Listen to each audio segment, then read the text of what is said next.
Good morning. Today I'm going to be doing a video about providing evidence showing that alien abductees are actually victims of a mind control project, and it's not aliens at all, but humans and black projects. And I'm going to show evidence of that. Well, present evidence from a book called "From Walter Bowert's Operation Mind Control Research Edition." Very good book. And About my attack last night. It was about a 5 hour attack. Very heavy disorientation, just out of the blue. Nausea, almost vomited. I took two Zofran in a 5 hour period. It was so heavy. Shocks in the back of my head, vibrations throughout my body, uh, just severe disorientation, vertigo. Felt like my equilibrium was totally shot. And everything I tried, nothing helped. Well, the migraine ice caps helped the heating up, and it helped with that. And I need about five of them because you run through them quick. They heat up real quick when you're being uh, microwaved. So anyway, so what I used to do when I experienced V2K is I used to turn on some music, and praise and worship the Most High with some music. And I'm not saying you have to do this or not. I'm just giving what I used to do. And I used to do that, and I would write, and I need to do that more now because I missed that. I've done that about 2 years ago. I wrote my own positive messages instead of reading now that book, Tina Planketer's Treading on Serpents. Well, I was reflecting on something, and here's what I wrote not the other day, but um, this is what I found the other day. I wrote when I was going through my stuff, and this is what I'm going to start doing because I found peace this week, in getting into a quiet place, listening to praise and worship music, listening to handpan music, and just reflecting on the word of the Most High. So here's what I wrote, and I think I've shared this when I wrote it in an earlier video a couple years ago, but maybe not. If the Most High is going to make you like Yeshua, he's going to take you through everything Yeshua went through. And Yeshua wasn't spared from difficulty. Was there times when Yeshua was lonely? Yes. Was there times when Yeshua was misunderstood? Yes. Were there times when Yeshua was disappointed by people? Yes. Were there times when Yeshua was tempted to be discouraged and give up? Yes. Were there times when Yeshua was just tempted? Yes. And if the Most High let his own son go through all that, don't you think he's going to let you go through it too? Yes. Why? Because he's more interested in your character than your comfort. And I hope that helps somebody. So anyway, let's go right into let's deep dive right into Project Greenstar. And you can look it up, and it's not going to show nothing much, because it was written about, it was kind of like a question mark, Project Greenstar question mark. Um, and I hope my audio is working, because if not, let me see real quick. Okay, they turned it down since I started. And I'm sorry about the backdrop. My Zoom is hacked and it won't even let me get a background besides this, but I've been trying to work on it, and I'm gonna try a couple things a friend recommended. Okay, so Bauer's 38 chapter 38 provides considerable evidence that so-called aliens are in fact intelligence operatives, and psychiatrists and abductees are victims involuntarily enrolled in DoD Monarch related mind control programming. And it's broken down right here, highlighting the chapter 38, Project Greenstar. In quotes, Major Murphy, Valet said, reported that the U.S. had evidence in 1943 that several countries had been working on circular aircraft, which they hoped to develop into secret weapons. The SS, he said, were doing advanced research on controlled electrical discharges and controlled lightning, and had tried to combine these things together. Then, when the Allies invaded Germany, a lot of the hardware fell into both U.S. and Russia hands. Then people started seeing the modem UFOs in Sweden in 1946. Valley reports the Major saying, one area where you must realize a lot of research had already been done in secrecy by 1946. Valley quotes Major Murphy saying, concerned mind control and the effects of electromagnetic radiation on the body. He describes Major Murphy pulling out a file series of New York Times clippings beginning in 1977, which described part of a U.S. project which spanned 35 years, involved hypnosis, narcoanalysis, electronic brain stimulation, and the behavioral effects of every physical vibration known to science, from ultrasound to microwaves. Murphy said the contactees were being manipulated. I think we should not look into outer space for the manipulators. The best place to start looking for them is among some of the cult groups. Such organizations are an ideal place for clever individuals to exercise his influence because they are ignored by the intellectuals, by those who call themselves scientific investigators. They're afraid of looking silly if they join the Order of Melchizedek. What will the dean say when he finds out? Jaquez Valley and the Messengers of Deceptions, UFO Contacts, and Cults in 1979. And that's where that came from. Two, Lincoln Savings and Loan. Conspiracy witness Paul Bonacci testified, and if I pronounced it wrong, I apologize, testified to a number of code names for different Monarch programs. Some names matched those given by other victims who did not know Bonacci. But there was Wizard of Oz, Alice in Wonderland. One project code name was Alien. Bonacci said the Alien program which they used, Alien, was mainly under Star Wars. This would fit with Michael Aquino's report penchant to dress up like Darth Vader, and it would be consistent with his frustrated, literally urge to extend Star Wars trilogy. Bonacci positively identified Aquino as one of his programmers. Imagine that. Okay. The webmaster here, which is Eric Carlstrom, I respect his work very much. He says, Lieutenant Colonel Michael Aquino, an avowed Satanist, followed the Temple of Set, co-authored Mind Wars, and is accused of pedophilia at the Presidio military base in San Francisco, California. And notice I said accused. I don't know if he did it or not, so I'm not going to sit there and say he did. I know how it feels to be accused of stuff that you didn't do, so that's why it put accused. Many people are accused of stuff, so I'm not saying he did because I wasn't there and I don't know. There's no evidence that I've been shown. And there may be evidence, but I've not seen it, and I'm not taking up for him. I'm just saying that part I don't know, and that's why the person put accused. Satanic activities, Bonacci said, were also a frequent part of Monarch programming. The satanic and alien programs took place almost always on military ground. Bonacci said, I saw all the alien stuff happen up in Colorado, up in the mountains, and I also think they did mostly where it was hardly any chance that there would be a lot of people around. He described some of the alien programming, Monarch programming. So when I say alien programming, I'm not talking about real aliens. I'm talking about alien programming, black project programming, real humans with real technology programming people to believe it's aliens. Okay, as taking place in caves underground. And I believe all this is set in the place for the Project Blue Beam. They took you into caves which they had set up. Some of them had an alien spaceship, so you'd go into it. Benassi said even now they keep showing them movies that have alien spaceships with caverns in them. If you got away from them and went around these caverns, you'd think, well, man, this is just like the movies. You remember Lost in Space? Number three, Julian McKinney, Director of Electronic Surveillance Project of the Association of National Security Alumni, reports she has interviewed 125 victims of government mind control. One of them had apparently been part of the alien programming. The woman, now an adult in her 40s, told McKinney of being used in the alien project as a young child because she was small and just the right size, wearing the costume of a gray. The big-headed alien with big eyes, a skinny neck, which many UFO abductees sketch under hypnosis. And here's the webmaster's comments. Julie McKinney's report, Microwave Harassment and Mind Control Experimentation, was published in December 1992. Assuming the female victim of government mind control she refers to above was a young child about 40 years ago. The fake UFO alien program she experienced would have occurred in the late 40s or early 50s. The woman was called Connected. She claimed to have played a role in the perpetration of the UFO abduction myth as a member of a DoD-affiliated satanic cult. As a little girl, she was made to wear the ET costume. When describing the costume, this woman said the head and neck were manipulated by means of electronic gadgetry built into the costume.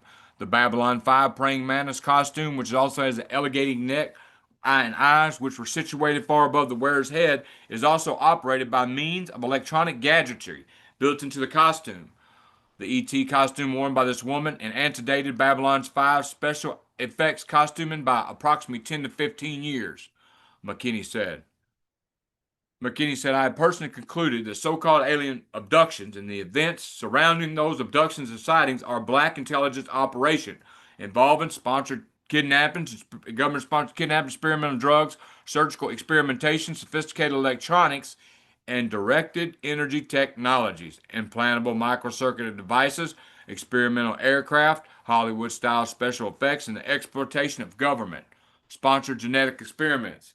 In sum, McKinney continued, I see these UFO activities as being nothing more than a massive, covert intelligence fraud being perpetrated on a gullible public, a lucrative large-scale mind control operation qualifying as an attempt at creating a cult to end all cults, the cult from outer space. And again, hold on.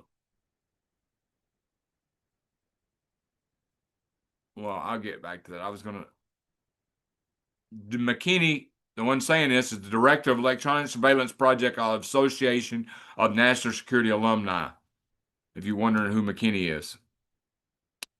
In sum, she said, I see these. Okay. And McKinney says another source told her that there was a project headed by Aquino that involves the programming of so called UFO abductees. The source told her that this project is codenamed Greenstar and is a mind control operation involving overlapping of satanic cults, the U.S. military and UFO community. Michael Aquino, McKinney said, is alleged under these circumstances to have his hand in two major types of DoD sponsored mind control operations, satanic cults, and now UFO abductions.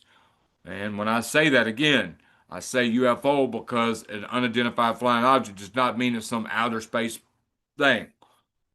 Okay, number four, the controller's mind control and Project MK Ultra, modem myth, mass manipulation, and new hypothesis of alien abductions by Martin Cannon is a 64-page booklet originally published in installments in the MUFON Journal, the house organ of an alleged CIA co-opted UFO organization. Cannon posited that the abductees have been abducted, yet they are spewing fantasy, also spewing fantasy more precisely. They've been given a set of lies to repeat and believe. If my hypothesis proves true, then we must accept the following. The kidnapping's real, the fear is real, the pain is real, the instruction's real, but the little gray men from Zero to Kalala are not real. They're constructs. Halloween masks meant to disguise the real faces of the controllers. The abductors may not be visitors from beyond, rather, they may be a symptom of the carcinoma which blackens our body politic. Substantial evidence exists, Cannon writes, linking members of this country's intelligence community, often CIA, the DAD, Office of Naval Intelligence, with the esoteric technology of mind control. For decades, psychiatrists working behind the scenes on college campuses and CIA-sponsored institutes, prisons have experimented with the erasure of memory, hypnotic resistance to torture, truth serums, post-hypnotic suggestion, rapid induction of hypnosis, electronic simulation of the brain, non-ionizing radiation, microwave induction of intracerebral voices, and a host of even more disturbing technology. Cannon argues that much of the testimony before Congress to church committee hearings in the 1970s on brainwashing efforts was perjury. He says the clandestine research into thought manipulation was not stopped, but went operational, and asserts any claims to contrary are cover stories. He presents evidence that a number of agencies, as well as agencies of the Department of Defense, are all involved in research and operations to this day, and that UFO abduction phenomenon, at least parts, quite likely a continuation of the clandestine mind control operations. Perhaps the more interesting pieces of evidence surrounding the abduction phenomenon are the intracerebral implants, allegedly visible in X-ray and MRI scans of many abductees. Indeed, abductees often describe operations in which something is put in the brain. More frequently, they report importation of foreign objects through the sinus cavities. Many abduction specialists assume that these intracranial incursions must have the handiwork of scientists from the stars. Unfortunately, these researchers have failed to familiarize themselves with certain little heralded advances in terrestrial technology, Cannon says. The abductees' implants strongly suggest a technological lineage which can be traced to a device known as a stimulceiver, invented in the late 50s, early 60s by a neuroscientist named Jose Delgado. Number five, addressing the large number of implants reported by abductees, Cannon writes, if we are to take seriously abductee accounts of brain implants, we must consider the possibility that implanters, probably perceived, don't look much like graves pictured on Whitley Strieber's dust jackets from 252. Instead, the visitors may resemble Meyer and his brethren.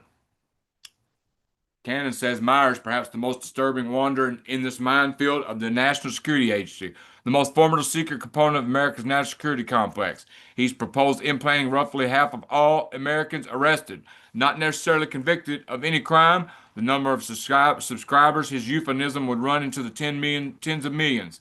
Subscribers could be monitored continued by computer wherever they went. Meyer, who's carefully worked out the economics of his mass implementation system, asserts that the taxpayer liability should be reduced by forcing subscribers to rent the implant from the state. The implants are cheaper and more effective than police. Meyer suggests, since the call to crime is relentless for the poor urban dweller, who, the spook scientist admits in surprisingly candid aside, is fundamentally unnecessary to a post-industrial economy. Urban dweller may be another of Meyer's euphemisms. He uses New York's Harlem as his model community in working out the details of his mind-managed system.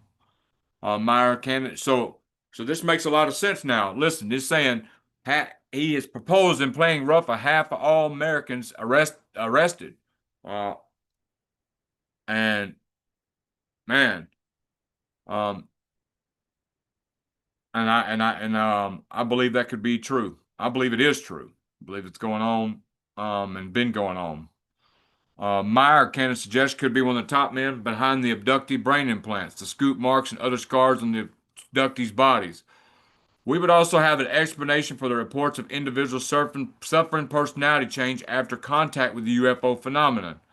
While guesstimates project numbers of victims, cryptocurrency mind control to be in the tens of thousands, in 1993, Roper polls had been interpreted to indicate 6 to 10 million North Americans have experienced alien abduction.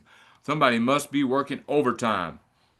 Number 6, Ed Conroy, writing in his book Report on Communion, The Facts Behind the Most Controversial True Story of Our Time, describes the climate in UFO research circles. The possibility may indeed exist by means yet to be developed. Some UFO phenomena may one day be proved to be of truly extraterrestrial origin, whatever that designation might really mean in terms of psychics of interstellar travel. But for the moment, it appears the advocates of extraterrestrial hypothesis are moving more towards the creation of a New Age religious movement founded upon the tenets of irrational belief than towards improvement of their hypothesis that would make it more testable. UFO developments certainly fit one of the report from Iron Mountain's requirements for a war substitute. Sociological, motivational function, new religions or mythologies. There's a growing body of self-published literature that points to awareness of a mounting phony alien invasion. William R. Lyon's book, Space Aliens from the Pentagon, tells of the author's own frustration with the U.S. Patent Office in the state of Mexico, which he says ran him ragged with litigation and harassment after he stumbled across proof an SS experimental P-2 saucer flown in New Mexico in the 30s, which ran on technology invented by Tesla in the 1890s. His book, Lyon writes, is the first to expose a big lie mind control hoax from the Third Reich and covertly implemented through national security means to perpetuate the coercive monopoly of a corporate state elite.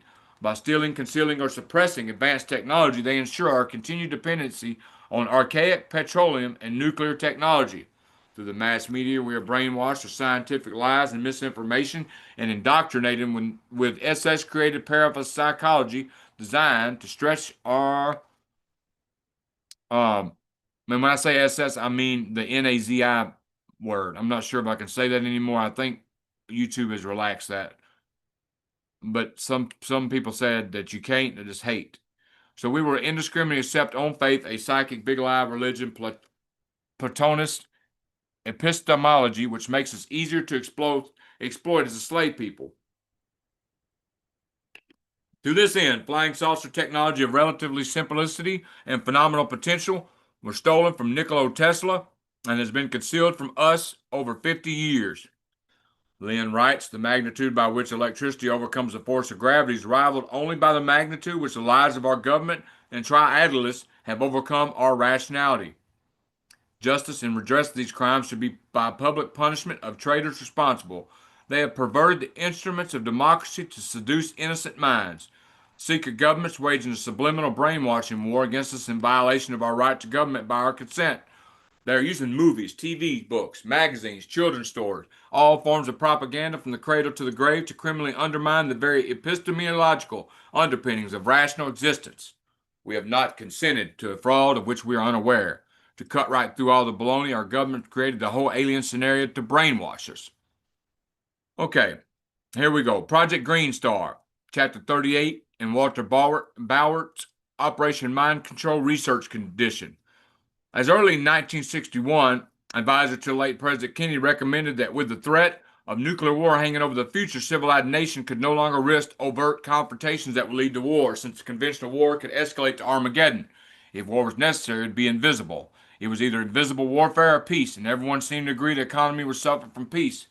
Without war, it was believed the economy would falter and depression would be the dividend of peace. Thus, the advisors to the president began to think what might motivate the U.S. economy as well as the war did. They came up with several possibilities, the most fantastic of which was to fake an invasion from outer space. Lewin says that a task force of 15 men met at Iron Mountain in August 1963, and by September 30th, 66, they submitted their final report, known as the Report from Iron Mountain, on the possibility and desirability of peace. 236, all the members of the task force wanted to keep the report secret except one.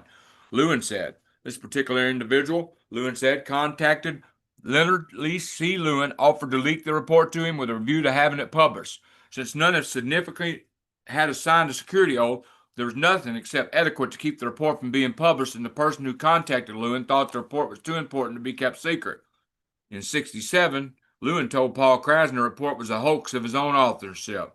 He swore Paul to secrecy, and Paul never talked until now. Since when could you trust a journalist to keep a secret, least of all the news-hungry editors of the Realist? Ironically, Paul kept the secret.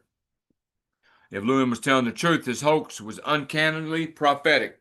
Read it and make up your own mind. Leaking to Paul the hoax disinfo would be appropriate if Lewin wanted to spread the news of a hoax, a common disinformation tactic of cryptocracy. Many believe it was largely authored by Herman Kahn, whose fingerprints are all over the report. Kahn might have been momentarily enlightened by the large jolt of DMT Timothy Leary gave him to bring down from a bad acid trip shortly before the report on Iron Mountain was written. The Hudson Institute was started in 61, where Herman Kahn, the owner, decided to help determine the entire future U.S. and, time permitting, much of the world beyond. The Institute received $1.36 million income in 1968 from the Office of Civil Defense, the Office of the Secretary of Defense, the military services, according to Life magazine, other government, non-U.S. government agencies. On the list of what it calls public members and fellows of the Institute published, 10 or 21 of its public members were members of Council on Foreign Relations, as were 15 of 34 fellows. Two of the fellows are well known, Henry Kissinger and Milton Friedman. Ralph Epperson, 240, author A, Ralph Epperson, 240, informs us that corporations which created Iron Mountain include Standard Oil of New Jersey, Rockefeller Interest, Manufacturers Hanover Trust, the Morgan Interest, and Shell Oil, the House of Orange, among others. The report, writes Emerson, dates back to 1961 when Robert McNamara and McGeorge Bundy, Dean Russ, all members of the Council of Foreign Relations, noticed that no serious study had been made about planning a long-term peace. Not only were they concerned about the lasting effects of a long-term peace, they also wished to examine the functions, both visible and invisible, of war. Apparently, the author Gary Allen made an attempt to locate the authors of this report from Iron Mountain. He concluded it had been written by Hudson Institute. He wrote, there's considerable evidence that the report is the work of the Hudson Institute and Herman Kahn.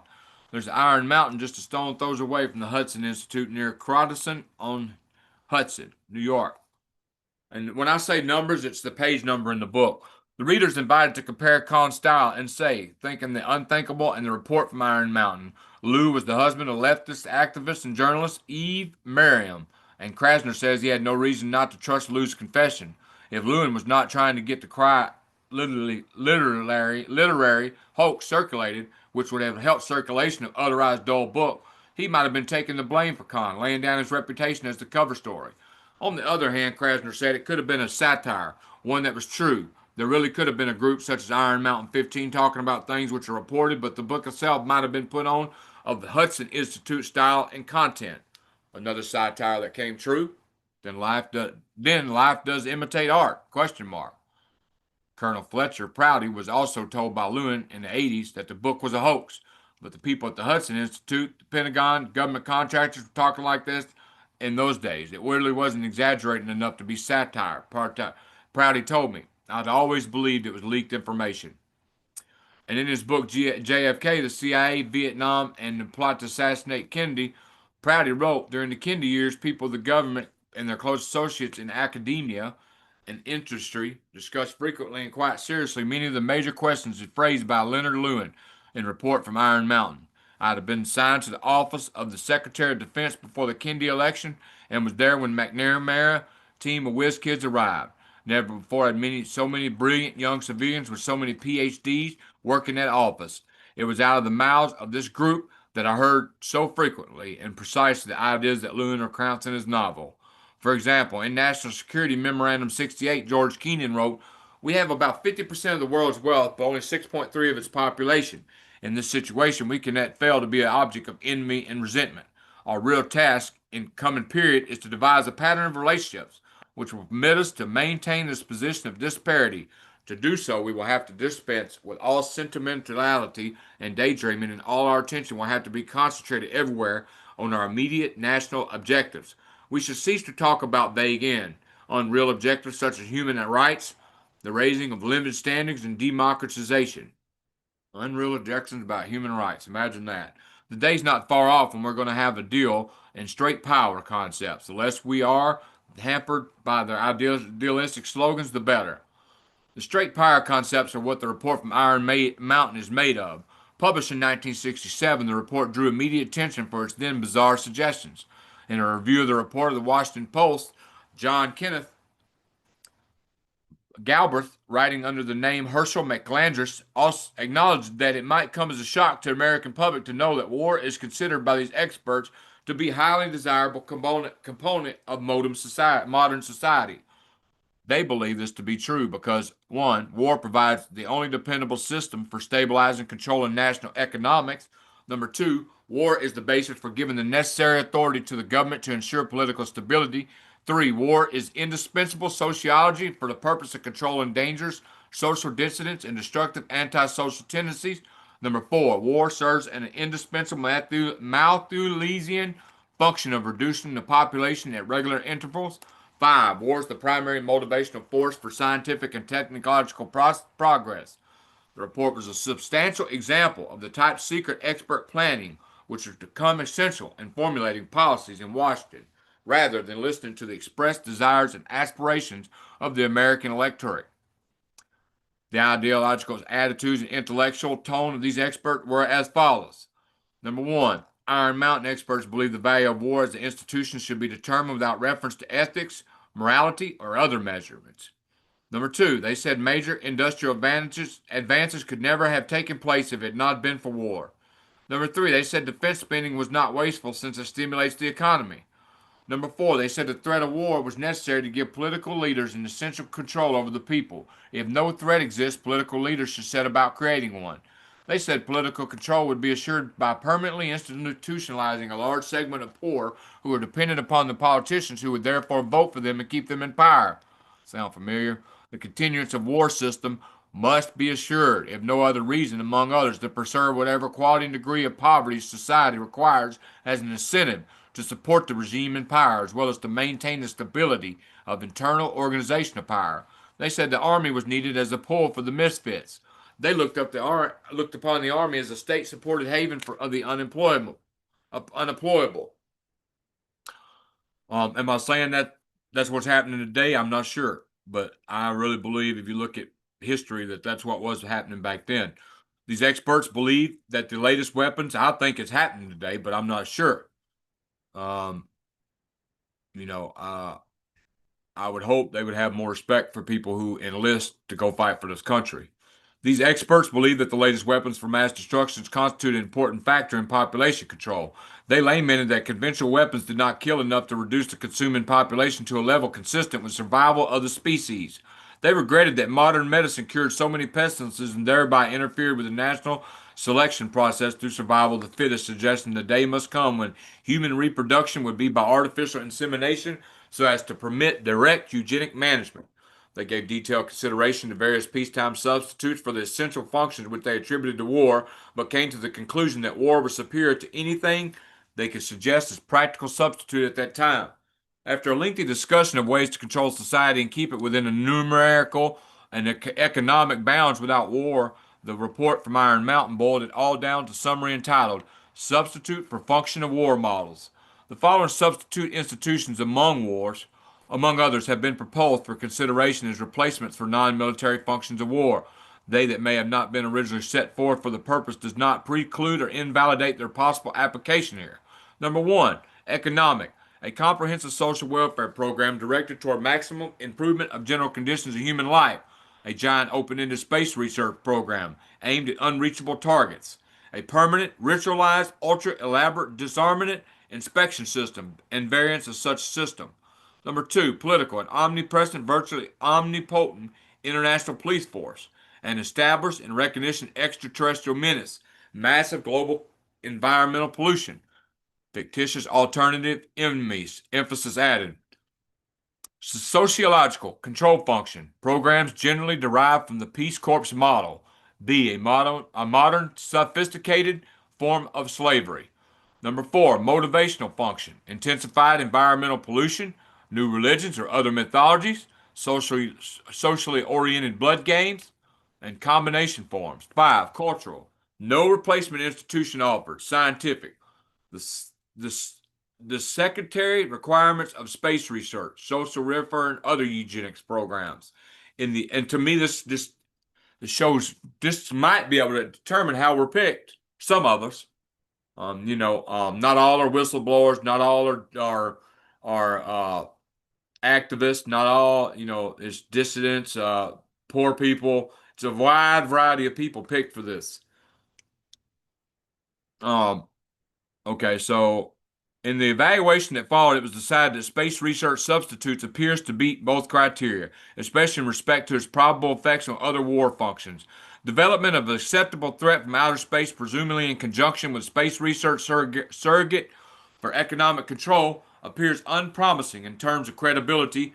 The experts decided. Without the foresight of 30 years, the experts concluded the environmental pollution model does not seem sufficiently responsive to immediate social control, except through arbitrary acceleration of current political pollution trends.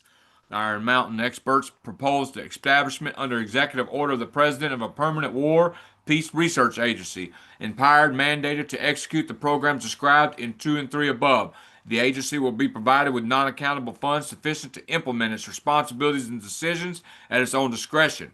Will have authority to preempt and utilize without restriction any and all facilities of executive branch of government in pursuit of its objectives.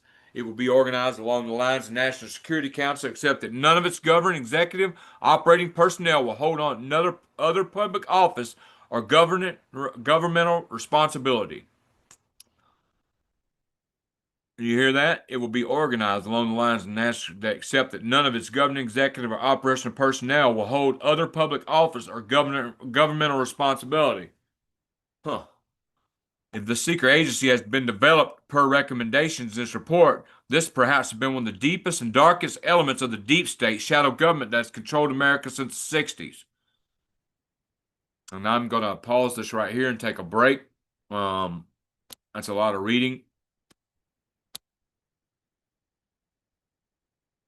And I will be back. Okay, I'm back. And I'm going to share the screen again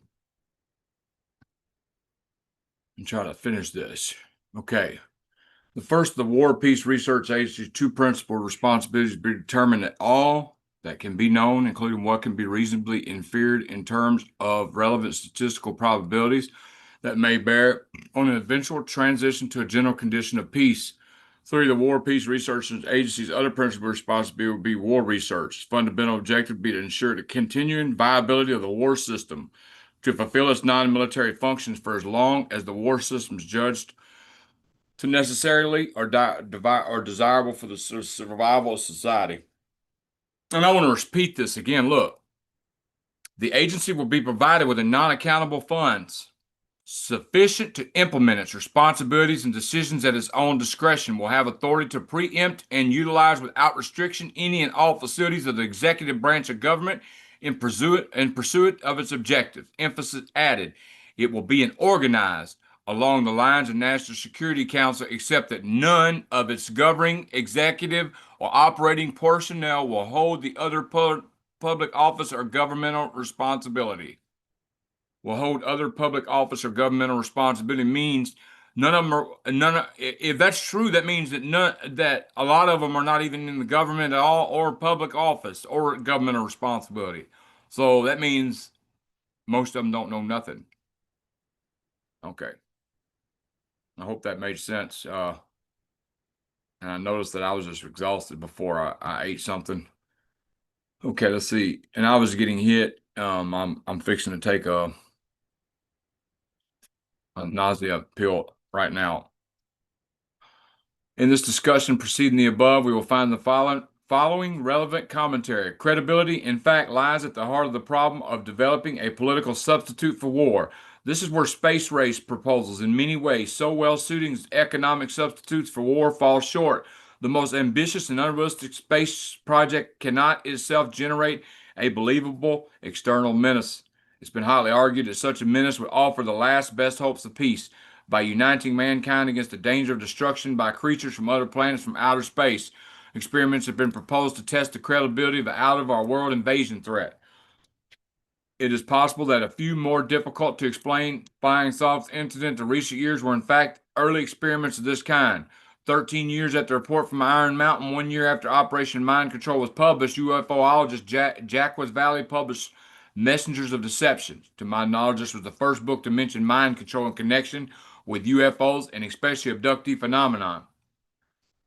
The manipulators. I've given this name to agents who cause UFO contacts and engineer their effects.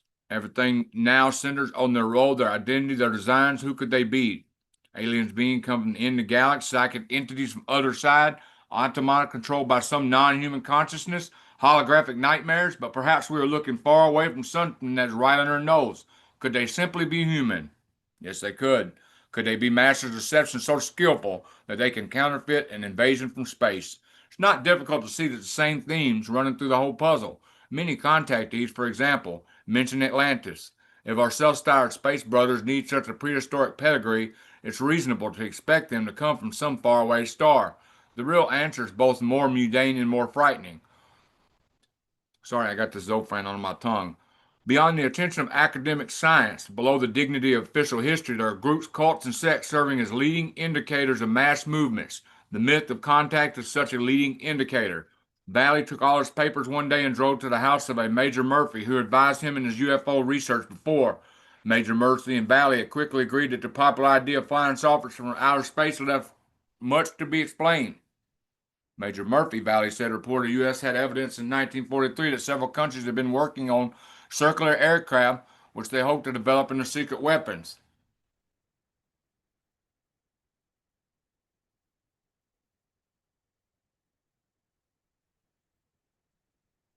The Germans, he said, were doing advanced research on controlled electrical discharges and controlled lightning and had tried to combine these two things together.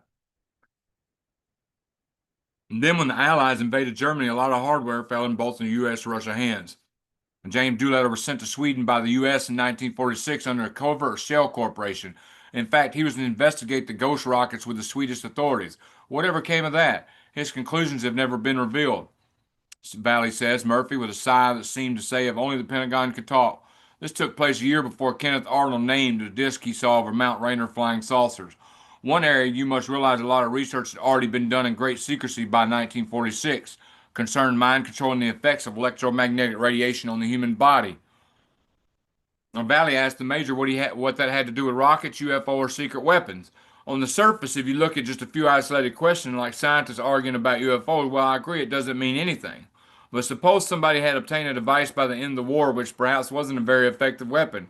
Perhaps it couldn't fly very effective, couldn't carry guns and bombs, but had other properties. For instance, it could emit radiation that caused paralysis and hallucinations as it flew over an area, so that witnesses exposed to it would think they saw phantasms in their own imagination. Did somebody test that kind of device in Sweden in 1946 and in the States in 1947 and find it to be ineffective as a flying machine but very useful as a means of propaganda? Has such a group already understood what UFOs were, and are they confusing the issue by simulating UFO waves, or is the entire phenomenon under their control? Valley said it was hard for him to believe that techniques could be applied on this kind of scale as being reported even in 1979. Don't you read the newspaper? Valley quotes the major saying. Don't you follow publications on mind control? Military's been using this kind of technique for years. Valley describes Major Murphy pulling out a file of series of clippings beginning, I've read that, which spanned 35 years, invoked hypnosis, narcoanalysis, electronic brain stimulation, and the behavioral effects of every physical vibration known to science. The behavioral effects of every physical vibration known to science, from ultrasound to microwaves. He showed me a book entitled Operation Mind Control, in which Bauer describes his meeting with a young man who had just returned from tour duty with the Air Force. He suffered from amnesia. Like many UFO contactees, he remembered vaguely and he had a good time but couldn't describe in detail where he'd been. After many therapy sessions, he began to recall part of his activities. He has served, it seemed, on military committee in Vietnam, been trained total recall, then his entire memory of the assignments was erased like a magnetic castle. Given me time to absorb this information, Valley wrote. Major Murphy gestured toward the notes I had compiled on the UFO contactees and their sex. You have assembled case histories on rather interesting groups. Don't misunderstand me, he said. I'm not suggesting that secret agents are going around the world giving these thousands of people individual suggestions to see UFOs. As we found out when we began developing the science of propaganda during the war, you don't need to do all that. A few well placed stories of well planned programs publicizing sensational incidents will do marvels. The contactees are being manipulated, and I think we should not look into outer space for manipulators. Valley asked the major where we would look then for the answers to riddle of the UFOs. Right here on Earth, said the major, with a satisfied air of mathematics professor who's succeeded in proving an escape especially vexing theorem. The best place to start looking for them is among some of the occult groups. Such organizations are an ideal place for clever individuals to exercise influence because they are ignored by the intellectuals, by those who call themselves scientific investigators. They're afraid of looking silly if they join the order of Melchizedek. What will the dean say when he finds out? Webmaster comment. We just happen to have over 30 different spiritual groups and religious sects in Crestone Biker's Refuge for World Truths. The same year Messengers of Deception was published, Carl's young niece, Lou Zinstag, wrote a book about her friend, one of the first contactees, George Adamaski. And Zinstag mentions Operation Mind Control, telling how this report of cryptocurrency operations in mind control helped her understand things about Adamaski which remain inexplicable. Adamiski's testimony in his book Flying Saucers Have Landed reported that on November 20th, 1952, the author encountered a Venezuelan wearing a one-piece bodysuit and long blonde hair somewhere near Desert Center, California. The Venezuelan told Andisky he was gravely concerned about recent atomic bomb tests. This message will become a litany of other contactees. Flying Saucer Club sprang up. Lecturers earn their living speaking in international circuit on UFO conventions. The government denied the existence of UFOs, and there apparently was no physical evidence from them. When there was evidence, UFO lore has it that men in black would come and seize it, warning witnesses to keep their mouths shut. Often described as tall Oriental men wearing black sunglasses, driving detailed black Cadillacs. The men in black were masters of intimidation. Mysterious phone calls and black helicopters often preceded their visits. Lou Zinstack asked Adamaski about the men in black who had just started to make headlines in Europe. I was astonished to hear him acknowledge their existence without hesitation, adding, "They are not always in black, and they certainly belong to their own kind," Zinstack said. "They are well trained, committed to the utmost in order to scare people away from getting that interested in new kind of cosmic knowledge which is rightfully ours." He also asserted of necessity they have to be faceless men, you'll never catch one. Asked if they belong to the CIA, he hesitated a moment and then said, "Not necessarily," but I also remember him telling me some of them were very well versed in telepathy, hypnotism, trance, other forces which can be subtly applied without immediate detection, and that they got their schooling from the CIA. In Gray Barker's book on Damaski, published after George's death, an undated article was published entitled My Fight with the Silence Group.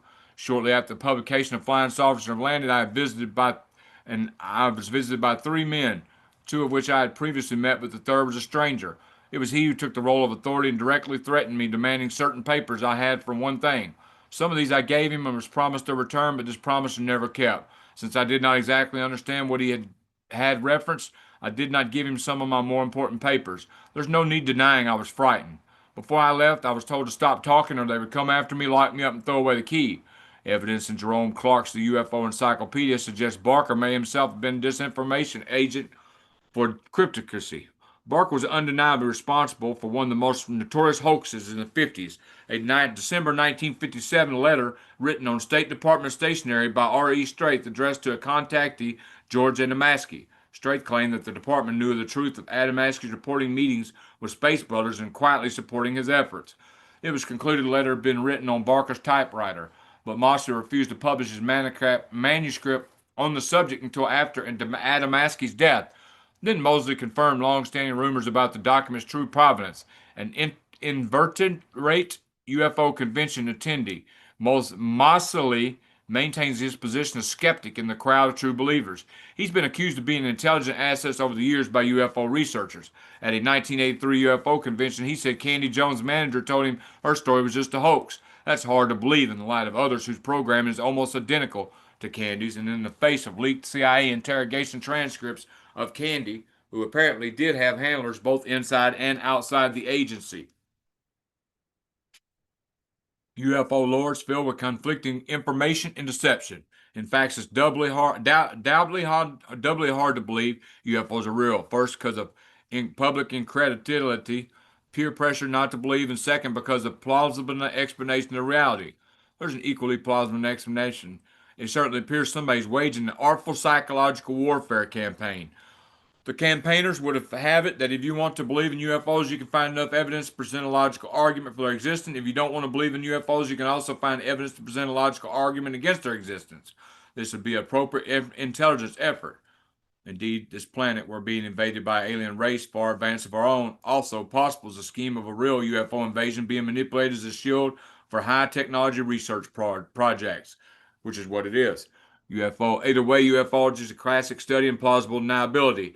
It is a history of rumors documented by almost 50 years of uncoordinated effort by independent researchers. On the other hand, it may be an organized escape valve to mass hysteria, or an ordered presentation of mass hallucination created by almost 50 years of mind control, or both. It's highly likely at least some of the abduction scenarios are being programmed by mind control technology using screens or scrambles to cover something else. But Zinstag said Adamaski knew exactly where his opposition came from. He survived their plots and refused their money offers. It looks as if he had not been prepared to counter more subtle, more sophisticated methods, which in the end were effective in discrediting our old friend. There's some reason to suspect for a certain time Adamaski was fed false information by some cunning impersonators of spacemen who could have been members of a group of CIA agents. I know how outrageous this idea sounds to saucer enthusiasts who are still convinced of the space visitors' infallibility and trustworthiness, Zinser said, but I'm not so sure any longer. Now in 1979, we may assume that Adamaski fell for some of their tricks. As early in the 60s, he was so right when he wrote that the destruction of his image was their major target, but he failed to perceive the moment when it came about. He seemed to have overrated not only his faculty for perception, but his strength to stay clear of such weird manipulations. In one of our private talks, Zinstag wrote that Adamaski admitted to possess remarkable psychic gifts, such as putting himself and other people into a trance, and he was able to hypnotize himself, but that he never made any use of it. And as he fiercely added, nobody would ever be able to put him into a trance or hypnosis without his own wish or consent. In November '63, he wrote, I was talking to a man well versed in mesmerism and hypnosis. He's visiting here from the Middle West, and he has used both of these in government work. I wanted to know if I was right in my knowledge of it, and this is what he told me. There are people who will not lend themselves to either hypnotism or mesmerism by direct suggestion. He said that I was the one who would not, for I was making thorough analysis before acting. I often wonder if I could be a clever move of an agent with a purpose, wanting to make him careless or put him at ease. I don't think Adamaski knew at the time that there was such a thing as hypnosis at a distance. Webmaster comment, hypnosis at a distance has a variety of names, technical explanations, RHIC, radio hypnotic intracerebral control, RNM, remote neural monitoring, synthetic telepathy, microwave hearing. But there was one thing he knew, that within the years of shadowing this person was bound to grow, and they were already slowly closing in on him.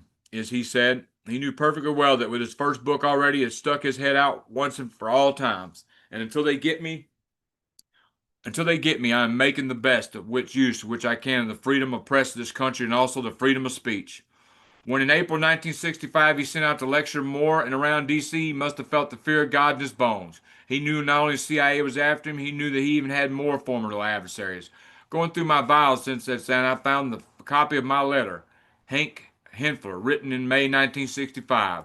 I remember Adam Askey telling me more than once he would never enter a hospital in the U.S. if he could help it because you never know what kind of thing they would give you or make you, what kind of they would put in your food. Another time he actually said I would rather die in the street than enter a hospital.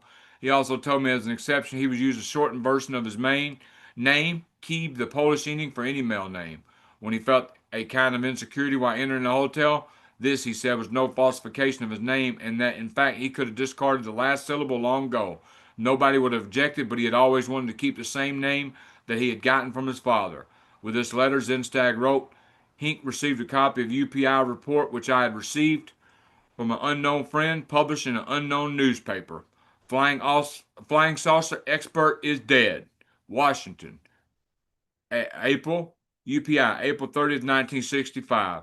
A man who claimed to visit other planets is dead. For a period after his death, he was like the flying saucers he studied, unidentified. George Adamaski, 74-year-old resident of Vista, California, who on last month told Washington newsmen he had made several interplanetary trips aboard craft from outer space, died Friday last in a sanitarium at Tacoma Park, Maryland.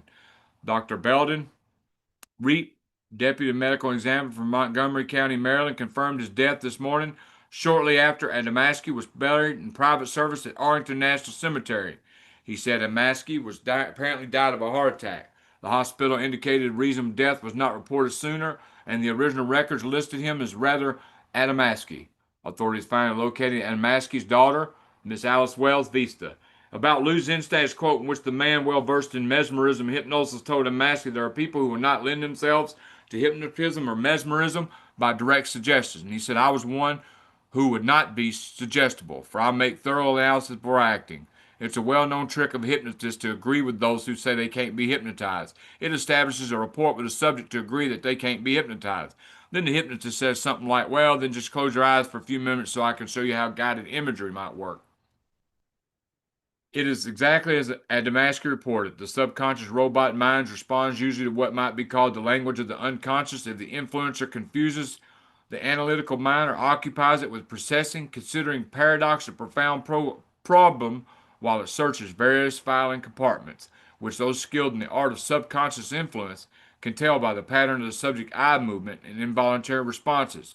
Various linguistic approaches might allow access to setting up an embedded command, which can be magically effective in much as the command appears to be congruent to subjective desires.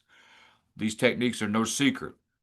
This is spelled out in detail in works of Milton Erickson and others. A complete knowledge of neurolinguistic programming in many various schools of Ericksonian hypnosis serves as the only self-defense I know of against such evasive hypnotic techniques. As I pointed out in 78, I will do again this expanded edition. Hypnosis is merely another technology that can benefit or harm. The trick of unethical influence is to manipulate the context so the subconscious mind thinks that by performing on the embedded command, it will help the individual achieve his outcome, when in fact he's giving the influencer his outcome without knowing it. When an embedded command is followed by a change of subject, magicians call this misdirection. Amnesia sets in, and the subject, or in this case target, forgets the command even after it's triggered. It's possible George Adamaski was a victim of MK Ultra program in more ways than one. Whether or not he's seen a UFO or photographed one, his alleged trip to Saturn and other adventures which served to debunk his credibility might have been carefully cultivated experiences in the unconscious mind. If this were the case, who can tell what produced the fantastic, apparently unscientific descriptions of the solar system and such claims that birds have migrated from one planet to another through space? 10 years after Valley Zinstag's book came, the Controllers Mind Control Project Ultra, Mind Control and Project MK Ultra, the modern myth, mass manipulation, and a new hypothesis of alien abductions by Martin Caniff, the 64-page book that published in installments in the MUFON Journal, the House of Organ of an alleged CIA co-opted UFO organization. Cannon posited that the abductees have been abducted, yet they're spewing fantasy. More precisely, they've been given a set of lies to repeat and believe. If my hypothesis proves true, we must accept the following. The kidnapping's real, the fear's real, the pain's real, the instruction's real, but the little gray men from Zeta Recruiti are not real. They are constructs, Halloween masks meant to disguise the real faces of the controllers. The abductors may not be visitors from beyond, rather, they may be a symptom of the carcinoma which blackens our body politic. Substantial evidence exists, Cannon writes, linking members of this country's intelligence community with esoteric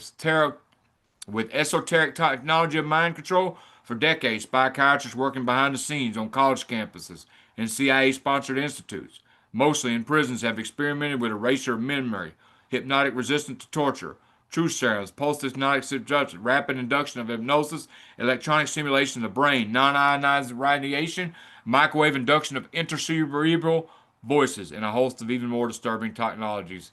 Cannon agrees with the veteran Miles Copeland, who once admitted to Robert Inger, the congressional subcommittee which went into this sort of thing got the barest glimpse. Cannon argues much of the testimony before Congress on the CIA's brainwashing efforts were perjury. He says the clandestine research and thought manipulation was not stopped, but went operational, and he asserts any claims to contrary are cover stories. He presents evidence that a number of agencies, as well as a variety of agencies of the Department of Defense, are all involved in research and operations this day, and that abduction phenomenon, at least in part, is quietly a continuation of clandestine mind control operations. And I'm going to pause it again. I'm going to pause it again and make a phone call. I just got an important phone call. Hello, everyone. This will be the second day I'm working on this. I took a break yesterday. Okay, so this is very important where I'm starting to. I should have did a two-part, but I didn't. But I'm gonna start reading and find a good stopping point. But this is the most important part, or one of the most important parts. So I'm probably going to put.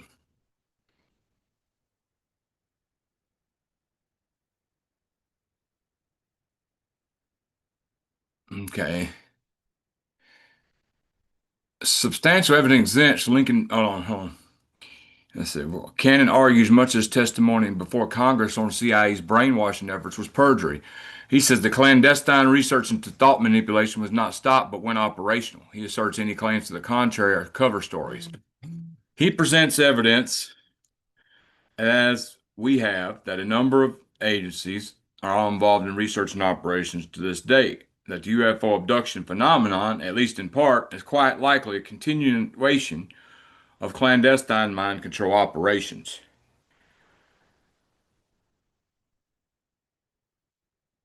Okay, let's see. And that was a perp.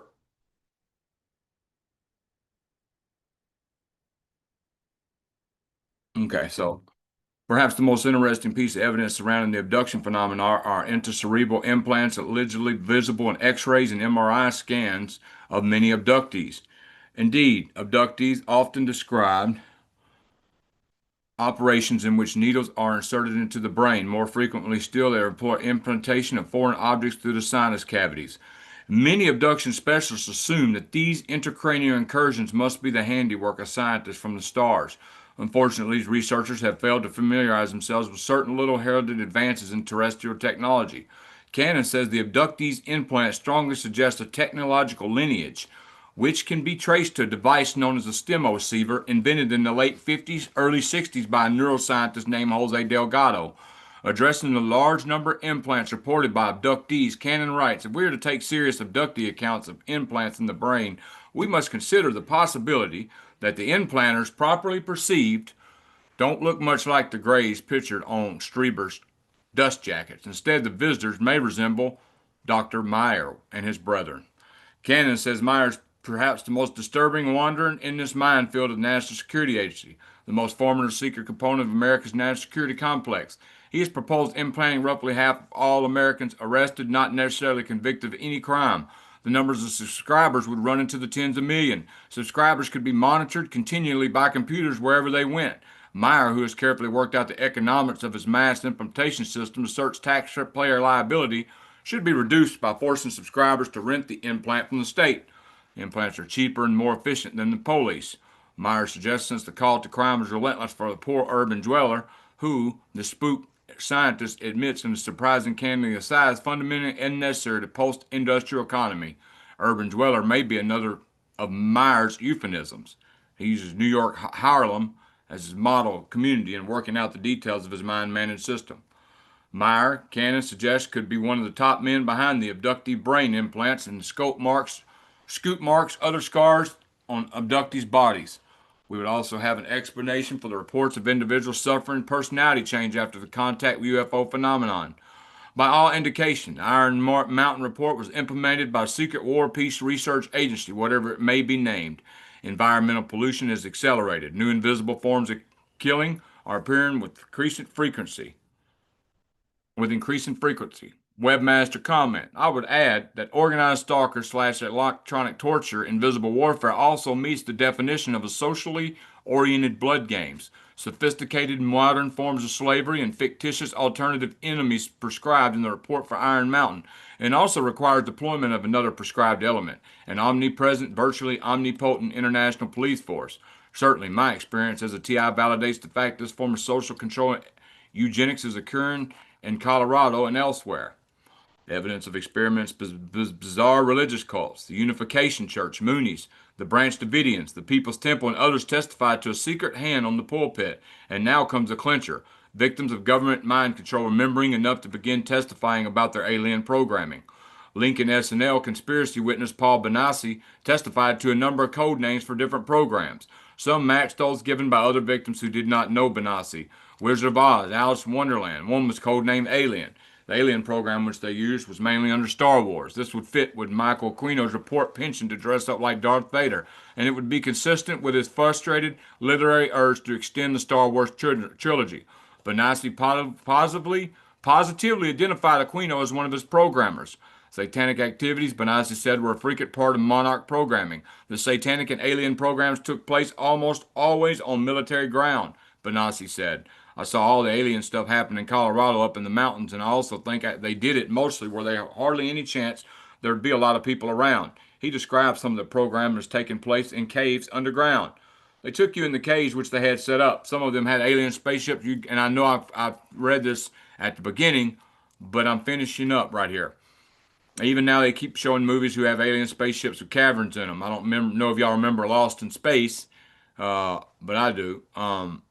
Also, Prometheus, they were in caves too. If you got away from them, went around these caverns, you think, well, man, this is just like the movies. Julian McKinney, the woman now in the door. Let's see, I've done read that. Have you noticed how the special effect technologies in science fiction films have evolved at approximately the same rate as special effects being employed in so-called UFO abductions and sightings? The saucers reportedly seen by public during the 50s were about as sophisticated as those which are portrayed in the movies, and both are quite primitive by today's standards. The special effect in today's science fiction films have become quite sophisticated, McKinney said. Similarly, persons who can now claim to have been abducted or seen UFOs are describing scenes and events which parallel those being portrayed in science fiction films in the form of special effects. Having been given no reason to believe otherwise, I have personally concluded that so-called UFO inductions and the events surrounding these inductions and sightings are a black intelligence operation involving government-sponsored kidnapping, experimental drugs, surgical experimentation, sophisticated electronics, direct energy technologies, implantable devices, experimental aircraft, Hollywood-style special effects, and the exploitation of sponsored genetic experiments. These reported activities do not require the involvement or intellectual input of extraterrestrials. In fact, given the alleged superior capacities of ETs, these UFO operations came across as being really quite bungled, redundant, and primitive. Their failure to outpace Hollywood's development of special effects technologies or weapons technologies also points to totally human involvement. In sum, McKinney continued, I see these UFOs activities as being nothing more than a massive, covert, intelligent fraud being perpetrated on a gullible public. A lucrative, large-scale mind control operation qualifying as an attempt at creating the cult to end all cults, the cult from outer space. McKinney says another source told her there was a project headed by that involves the programming of these so-called UFO abductees. The source told her this project's codenamed Greenstar and is a mind control operation involving an overlapping of satanic cults, the U.S. military, and the UFO community. Aquino, McKinney says, alleged under these circumstances have his hand in two major types of sponsored mind control operation, satanic cults and now UFO abductions. Other researchers say there could be a long-term narco hypnotic induction program using costuming and movie sets as covers for implanting terrifying screen or scramble memories of phony abductions by big-head, short gray aliens. The Idigo Volgata of UFOlogy's abductee memories. Benassi described being given drugs in his Monarch programming. One drug they used, he said, was sodium pentanol. They lower your conscious level just enough and you're aware of what's going on, but your mental thinking is blocked. Denise Meyer told us that small children in Nebraska, ages 4 and 5, were beginning to report alien encounters to their therapist. Kids are describing little green men that fit the description of grays. They're also describing green UFOs. It appears they're screen memories, used to block memories of something else, Meyer said. While guesstimates project numbers of victims of cryptocurrency mind control to be in the tens of thousands, a 1993 Roper poll has been interpreted to indicate 6 to 10 million North Americans have experienced abduction. Somebody must be working overtime. If you still have serious doubts that mind control could be a part of Project Alien or some sort's name activity, take a look at this letter from Walter B. Smith, the director of the CIA. Declassified on April 20th, 1977, the letters thought to have been written in 1952. Central Intelligence Agency, Washington, D.C., Office of Director, Memorandum to Director, Psychological Strategy Board Subject, Flying Saucers. Number one, I'm today transmitting to National Security Council a proposal which it concludes problems connected with unidentified flying objects appear to be implications for psychological warfare as well as for intelligence and operations. The background for this view is presented in some detail in TAB. I suggest we discuss at an early board meeting the possible offensive or defensive utilization of these phenomena for psychological warfare purposes. Of course, TIB and TABA and Tab A and Tab B could not be found. So much for the value of Freedom of Information Act. Many of the survivors of so-called Project Monarch are remembering alien scenarios, while ordinary folks are reporting their abduction. They then begin having common as amnesia they experienced for so many years after the event. Without question, most of the effects described by abductees can be duplicated by cryptocurrency mind control handlers. In fact, one prominent deprogrammer suggested after working out his appropriate legal documents to protect him from liability, he would ask for abduction volunteers.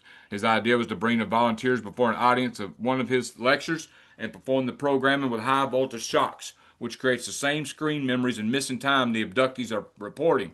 The most recent reports grow more disturbing and more difficult to explain entirely by what we know of the state of mind control arts. A letter came from a Colorado woman, allegedly. Hold on, I'm going to pause this for a minute because my cat is starting to make noise. Okay, I'm back. All right, so due to interruptions and stuff, I've been trying to get this video done for 3 days. So I hope people listen to this because it's got good information in it. Okay. Without question, most of the effects. Okay, the most recent report. Okay. I have some new testimony which could be of concern to you.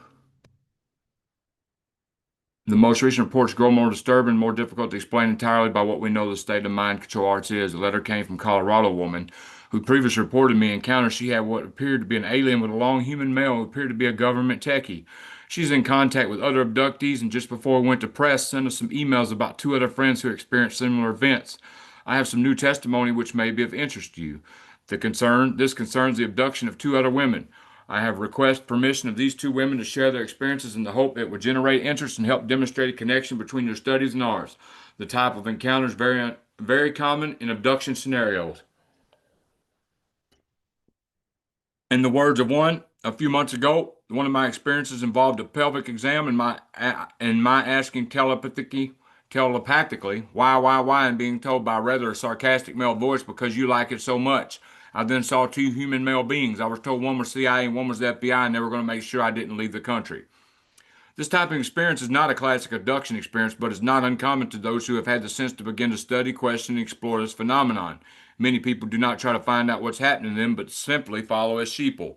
The pelvic exams are common, but sarcastic male voice is not. There's no gender associated with the telepathic communications and typical abductions, and there's no emotion or sarcastic otherwise.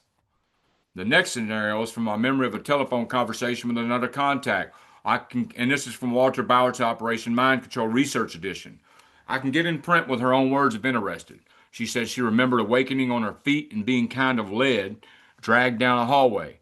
As she became more aware, she struggled with humans and was tackled by a very large woman who gave her put something in her.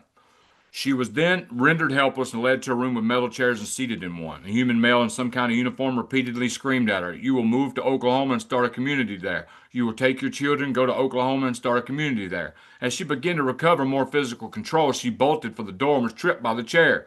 She fell very hard on the floor, landing on her hip and experienced considerable pain.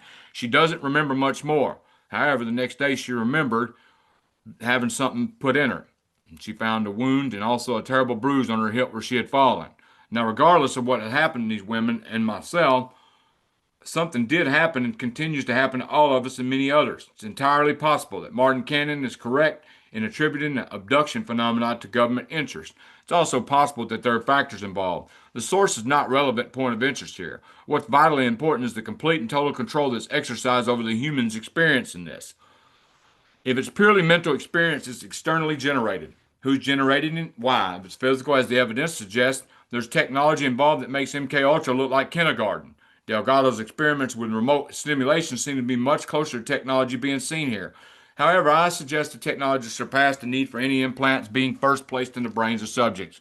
Then again, this could have been done at almost any point in a person's life if hospitalization is required.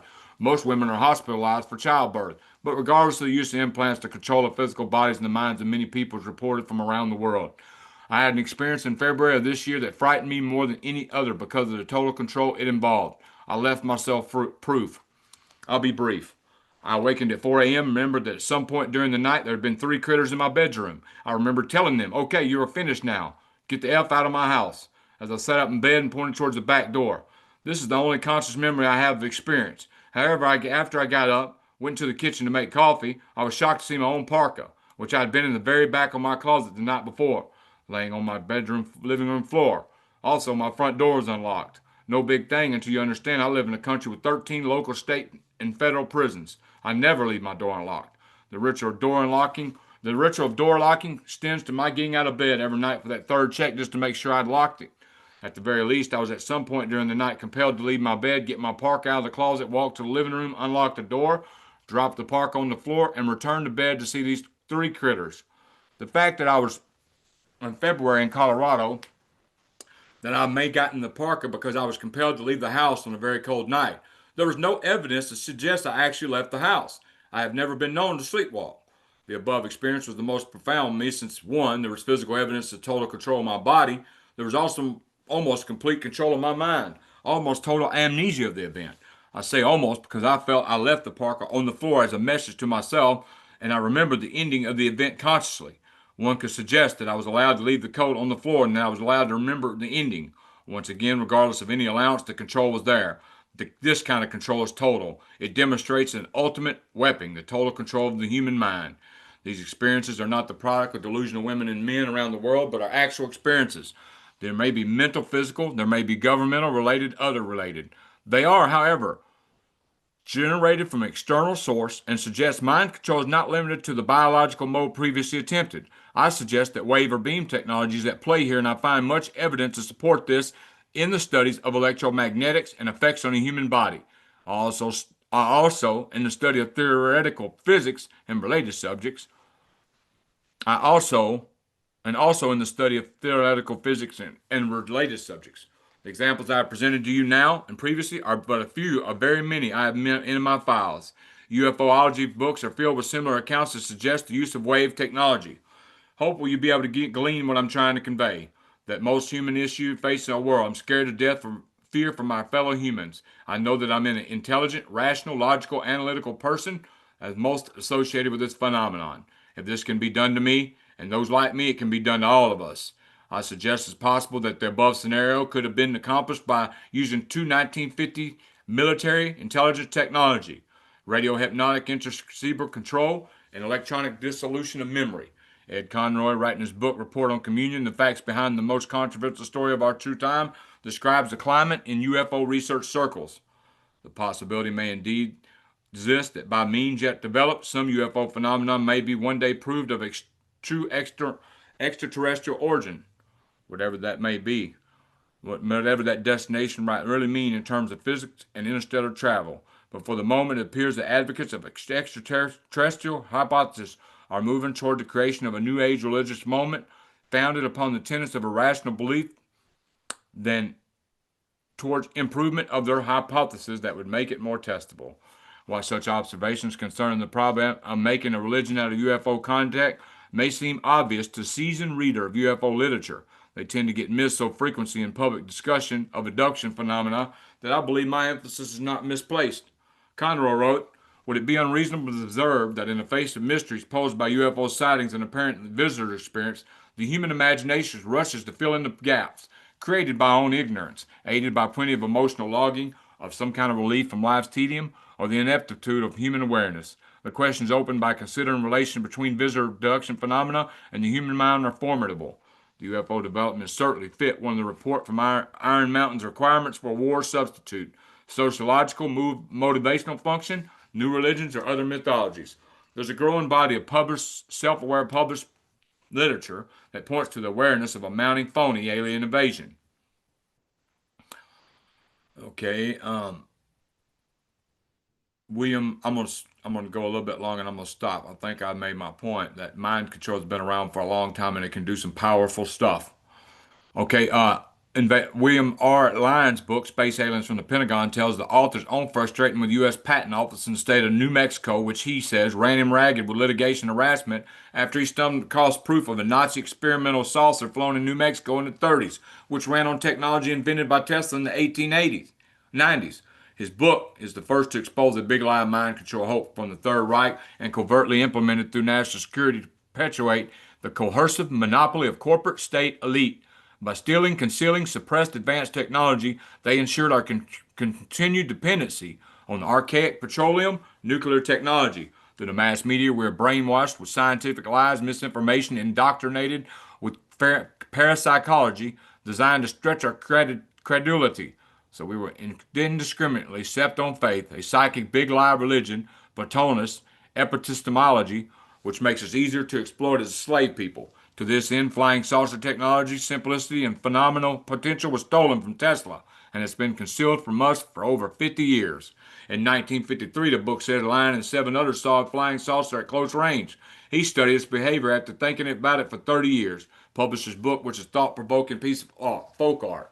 Besides Lynn's caustic rhetoric, the book contains well executed drawings of how a saucer works and photos of a celestial guidance system from a World War II vintage Kessel Taylor gyrating saucer. In the last page, a final gesture of defiance to the cryptocracy. Lynn gives his designs to the public with the proviso. The purchaser or reader is notified and hereby understands agrees to the following.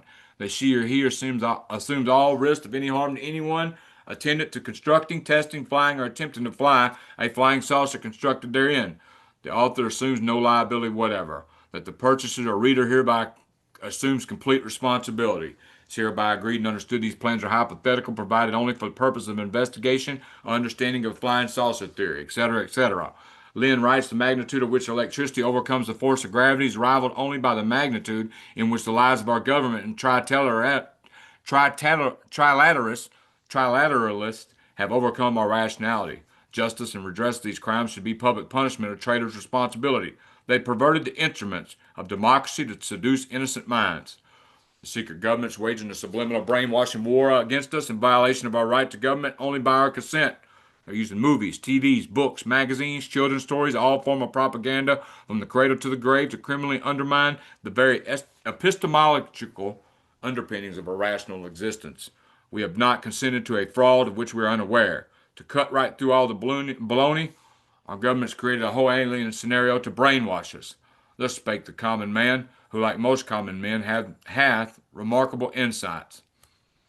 I hope that helped today. I'm going to stop sharing. Um, man, man, things have ramped up since that last live we did. I'm getting text. Do you have time right now? And a banana, a peach picture of an orange. Um, you got people messaging us, trying to act like they know me and all that, and we're not falling for it. Nor will we ever fall for it. Um, this uh, perp stuff. same old stuff. And if you get text messages you don't know who they are, block immediately. Um, Most of the time it's perps. Most of the time there's a reason they're doing it. Okay, so if you start getting harassed by these text messages, don't engage. Don't be texting back and engaging because that's a reaction, which can be tied to remote neural monitoring data. I thank everyone for their support and everyone who took the time to listen to this video all the way through. I know it was a long video. Lord knows it was a long journey for me to get this video done. However, I've always had fascination when I was a kid watching Fire of the Sky of alien abductions. Now that I know what I know now, I was all into UFOlogy when I was a kid, in high school and all that, reading books and all that on it, um, and thought for a long time that I never thought it would be a black project, but now I think it's totally human technology. Um, uh, do I support the idea it may be given to us, maybe fallen angel technology, maybe possibility from my belief, but it's definitely humans mind controlling, taking these abductees, mind controlling them to believe that some green aliens that way they can get away with what they're doing scot free. I hope this helped a lot of people and understand what's going on and how powerful mind control is. And I hope y'all have a blessed rest of the evening. God bless.